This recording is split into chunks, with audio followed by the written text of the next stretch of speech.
Okimanyi ebintu byayonoonesa. Biti. Oh, nga bagamba Empire Movies Production Kasenge. Wamuleta mu media Uganda. Amikwano kati ogenda kukola oti. Kuno nakyalo wakizula nti byali akyanga sio ba mikwano. Uningo okuva ku Jona. Nange na muveeko. Nga bagamba okuva producer akyasinje. Kabaka yennyini mwenye Tamale Godfrey ne kano yakuletedde. Wabaka ovudde ku John gwe nja kukuta. Boyi kano kalimu n'okutta abantu. Wadde magezi gabuwanga mukazi muno. Genda katikati ebyo byebyange. Kano ka sinema kajjudde enkwe. Enge nakyala sebo lwamu wa magezi yasala wano beyo mu maka Kibobo genda twada ku kabaka ono mulala yayimba mwakahimba yayo kyatule namponya akakazi ako mukazi nga abadde ansumbuwa kugambye luno lugenda kubeera naye bannaye emponya olumbe lubambulira lwa sinema nabagamba ka sinema kano kayigiriza kabuulirira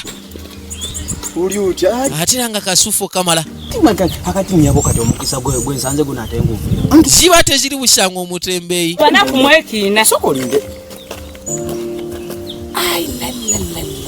mbagambye ekigenda kubeera kijjobi enegenda kubeera nsashage oze n'omwana esanyu ate lyavaamu nnaku na mwana lodi bagamba akusigula takugula nakyala yeebuuza kati gyabadda kenda zeemu oba mwanyi oba bitooke oba waka oba ntebe kakaba akantu konna kange Debula yasala gonna paka we yatuuka mu maka ga Kaboyo zunga nnyo oli abadde mwezi naye kati nze ndi sinaipa abaaye mukalindirire ziba teziri busa ntambudde okuva eri yonna sibo nga kabaka gusa wabula nyiriro kamala abula mwana gwe omponyeza omulya mmere bino byonna bibeera maka bwe mbadde naye wano kati gwe ekimyula bwe kiti bannaye kati onkubanga mpande wabula ekyewuuzibwa bigwerawa